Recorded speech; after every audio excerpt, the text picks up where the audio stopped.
আমরা মানুষগুলো না ভালো কিছু খুব সহজে গ্রহণ করি না, অথচ খারাপগুলো সাদরে গ্রহণ করি। এরপরে হাই হাই হাই হাই করি। আসলে সেটা আমাদের জীবনে হোক বা সোশ্যাল মিডিয়াতে হোক, সোশ্যাল মিডিয়াতে ঢুকলেই দেখবেন যে নেগেটিভ যেসব কন্টেন্ট আছে বা যেগুলোতে কোনো ইনফরমেশন নেই, যে ভালো কিছু নেই, সেই কন্টেন্টগুলো না অনেক বেশি হচ্ছে ভিউ, কমেন্ট, মানে মিলিয়ন মিলিয়ন ভিউ আসে তাদের।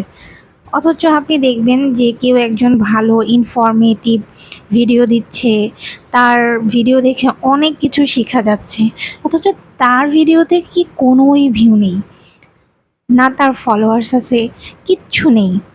এখন সে কি চাইবে একটা ভালো কিছু আপনাদেরকে উপহার দিতে?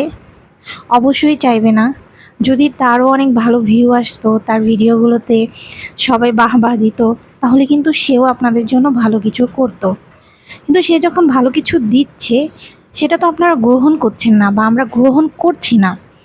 তো অবশ্যই যারা ভালো হচ্ছে কন্টেন্ট ক্রিয়েট করে তাদেরকে একটু বাহবা দেওয়া উচিত। কিন্তু আমরা তো ভালো কিছু নেই না, আমরা হচ্ছে খারাপ দিকটা হচ্ছে নেই।